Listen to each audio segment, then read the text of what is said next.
Hello everyone, welcome back our YouTube educational channel. Friends, हम लोग Bihar board class 9 राजनीतिक विज्ञान का चैप्टर 3 जिसका नाम है संविधान निर्माण, हम लोग तीसरे चैप्टर को कंप्लीट कर रहे हैं।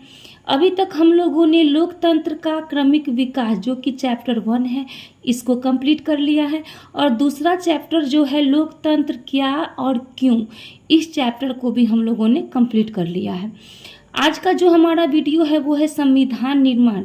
इसके 2 क्लास को हम लोगों ने पहले ही कंप्लीट कर लिया है। आज इस चैप्टर का मेरा तीसरा क्लास है। तो चलिए बिना देरी किए हुए स्टार्ट करते हैं।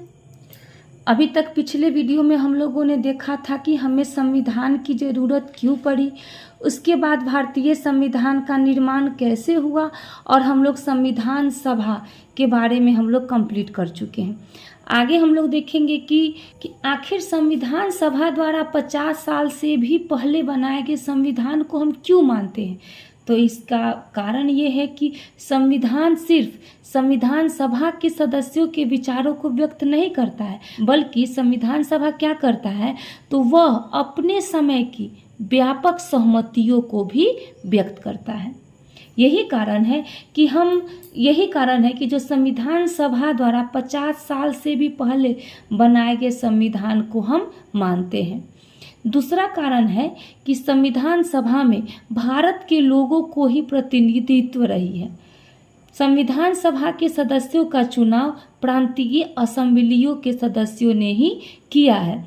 मतलब कि सिर्फ संविधान सभा में सिर्फ भारत के लोगों को ही प्रतिनिधित्व रहा है, और संविधान सभा का जो सदस्यों का जो चुनाव होता है वो किसके द्वारा होता है, तो प्रांतीय असेंबलियों के सदस्यों ने किया। ठीक है, अब क्वेश्चन बनता है कि भारत के संविधान सभा में किसका प्रतिनिधित्व रहा है, तो भारत के संविधान सभा में भारत के लोगों का ही प्रतिनिधित्व रहा है। और दूसरा क्वेश्चन बनता है कि संविधान सभा के सदस्यों का चुनाव किस सदस्यों के द्वारा किया गया है, तो प्रांतीय असेंबलियों के सदस्यों के द्वारा। नेक्स्ट है प्रारूप समिति का प्रमुख। तो प्रारूप समिति का प्रमुख किसको बनाया गया था, तो बाबा साहब डॉक्टर भीमराव अंबेडकर को बनाया गया था। तो डॉक्टर भीमराव अंबेडकर ने चर्चा के लिए एक प्रारूप संविधान बनाया। इसलिए कहा जाता है कि प्रारूप समिति का अध्यक्ष डॉक्टर भीमराव अंबेडकर को बनाया जाता है, यानी कि डॉक्टर BR अंबेडकर को बनाया जाता है। कई बार इससे क्वेश्चन पूछे गए हैं एग्जाम में कि प्रारूप समिति का अध्यक्ष किसको बनाया गया, तो BR अंबेडकर को बनाया गया। कुल 114 दिनों पर गंभीर चर्चा हुई। किस पे चर्चा हुई, तो संविधान सभा में कुल 114 दिनों पर गंभीर चर्चा हुई। क्वेश्चन पूछा जाता है कि संविधान सभा में कुल कितने दिनों पर चर्चा हुई, तो 114 दिनों पर। नेक्स्ट है कॉन्स्टिट्यूएंट असेंबली डिबेट्स। तो कॉन्स्टिट्यूएंट असेंबली डिबेट्स क्या होता है, तो सभा में पेश हर प्रस्ताव, हर शब्द और वहाँ कही गई हर बात का रिकॉर्ड किया जाता है और संभाल के रखा जाता था। इन्हीं रिकॉर्डों को कॉन्स्टिट्यूएंट असेंबली डिबेट्स नाम से 12 मोटे मोटे खंडों में प्रकाशित किया गया। यानी कि जो सभा में पेश, जितने भी सभा में प्रस्ताव पेश किए गए हैं, जितनी बातें कही गई है, हर बातों का रिकॉर्ड रखा जाता है और उसी को संभाल के रखा जाता है। इन्हीं रिकॉर्डों को 12 मोटे मोटे अक्षर में प्रकाशित किया गया, उसी को क्या कहते हैं, तो कॉन्स्टिट्यूएंट असेंबली डिबेट्स कहते हैं। ठीक है, नेक्स्ट एक नोट है, महात्मा गांधी संविधान सभा के सदस्य नहीं थे, पर संविधान सभा के अनेक सदस्य इनके विचारों के अनुयायी थे। तो इससे क्वेश्चन पूछा गया था, निम्नलिखित में से कौन से व्यक्ति संविधान सभा के सदस्य नहीं थे। ऑप्शन में दिया गया था जवाहरलाल नेहरू, बाबा साहेब भीमराव अंबेडकर, डॉक्टर राजेंद्र प्रसाद और महात्मा गांधी। तो आपको ध्यान में होगा कि संविधान सभा के सदस्य कौन नहीं थे, तो महात्मा गांधी नहीं थे। जब महात्मा गांधी संविधान सभा के सदस्य नहीं थे, फिर भी इनके जो है संविधान सभा के अनेक जितने भी सदस्य थे वो इनके विचारों को मानते थे। किनके विचारों को, तो महात्मा गांधी के विचारों को। सन 1931 ईस्वी में महात्मा गांधी ने एक पत्रिका लिखी। महात्मा गांधी के द्वारा एक पत्रिका लिखा गया उस पत्रिका का नाम था यंग इंडिया। एग्जाम में पूछा जाता है कि यंग इंडिया पत्रिका के लेखक कौन थे या संपादक कौन थे, तो कौन थे, तो महात्मा गांधी थे। लेकिन यंग इंडिया किताब का नाम भी है, उस यंग इंडिया किताब के लेखक थे लाला लाजपत राय। याद रखिएगा, ये यंग इंडिया पत्रिका है, इसके जो लेखक है वो महात्मा गांधी, लेकिन यंग इंडिया जो किताब है उसके लेखक है लाला लाजपत राय। नेक्स्ट है, यंग इंडिया पत्रिका में महात्मा गांधी ने संविधान में अपनी अपेक्षा के बारे में लिखा था। कहने का मतलब है कि महात्मा गांधी संविधान के सदस्य नहीं थे, फिर भी महात्मा गांधी की जो इच्छा थी वो अपनी इच्छा जो है संविधान के बारे में अपनी इच्छा क्या लिखे हैं, तो मैं भारत के लिए ऐसा संविधान चाहता हूँ जो उसे गुलामी और अधीनता से मुक्त करे।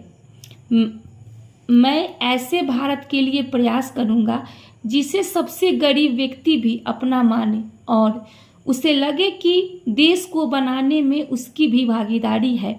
ऐसा भारत जिसमें लोगों का उच्च वर्ग और निम्न वर्ग न रहे।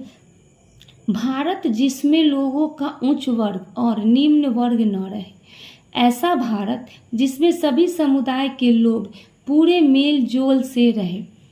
ऐसे भारत में छुआछूत भारत और शराब और नशीली चीज़ों के लिए कोई जगह न हो।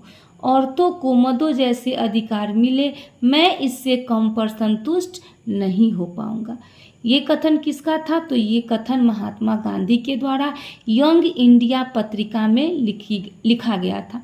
अब आपसे ये जो पूरा जो स्टेटमेंट है ये स्टेटमेंट दे देगा और पूछेगा कि ये जो स्टेटमेंट है ये किसके द्वारा लिखा गया है, तो याद रखिएगा महात्मा गांधी के द्वारा। या फिर ये स्टेटमेंट दे दे और कह देगा कि ये स्टेटमेंट किस पत्रिका से लिया गया है, तो किस पत्रिका से लिया गया है, तो यंग इंडिया पत्रिका से। नेक्स्ट एक नोट है, भेदभाव और गैर बराबरी मुक्त भारत का सपना डॉक्टर अंबेडकर के मन में भी था, जिन्होंने संविधान निर्माण में महत्वपूर्ण भूमिका निभाई। तो डॉक्टर अंबेडकर जो चाहते थे वो भेदभाव और गैर बराबरी मुक्त भारत का सपना वो देखे थे और इन्होंने ही, जो डॉक्टर अंबेडकर थे, इन्होंने संविधान निर्माण में महत्वपूर्ण भूमिका निभाई थी। जो डॉक्टर अंबेडकर थे वो संविधान सभा में दिए गए भाषण में अपनी चिंताओं को बहुत ही स्पष्ट ढंग से लिखा है। उन्होंने कहा है कि 26 जनवरी 1950 को हम विशेषाधिकारों से भरे जीवन में प्रवेश करने जा रहे हैं। राजनीति के मामलों में हमारे यहाँ क्या होगी, तो समानता होगी, पर आर्थिक और सामाजिक जीवन असमानताओं से भरा होगा। राजनीति में हम एक व्यक्ति एक वोट और हर वोट का समान महत्व के सिद्धांत को मानेंगे।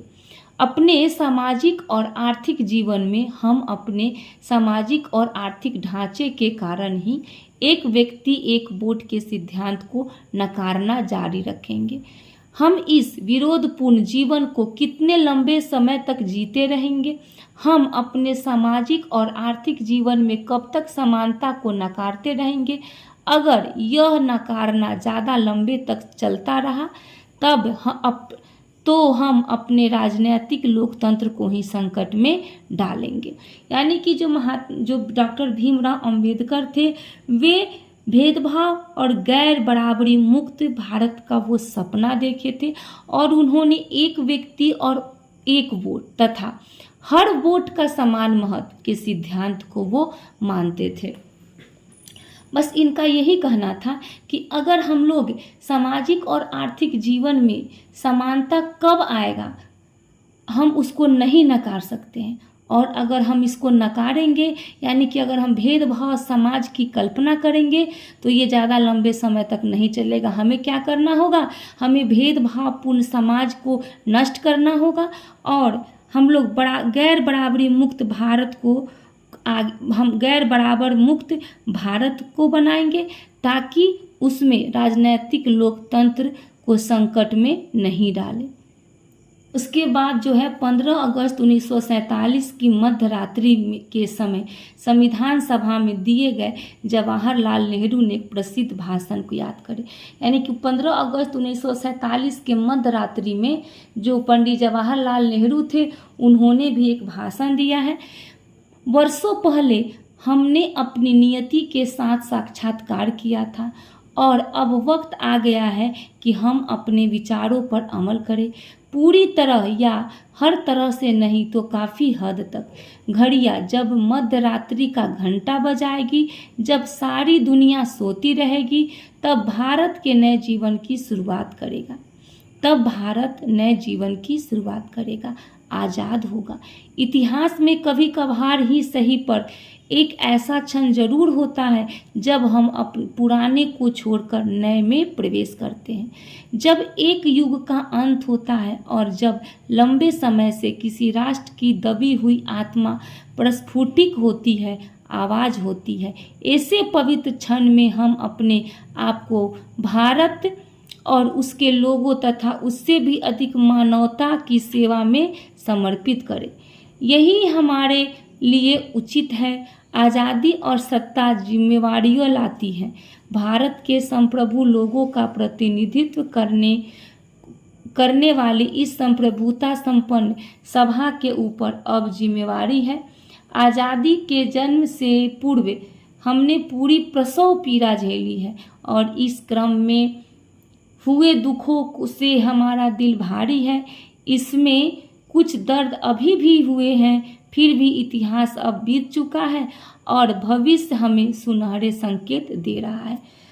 अब ध्यान में रखिएगा, ये जो कथन है ये कथन काफ़ी बड़ा कथन है और ये कथन जवाहरलाल नेहरू का है। इन्होंने, और ये भाषण किसका है, तो भाषण जवाहरलाल नेहरू का है। और ये भाषण उन्होंने कब कही थी, तो 15 अगस्त 1947 की मध्य रात्रि में ये संविधान सभा में जवाहरलाल नेहरू ने भाषण दिए थे।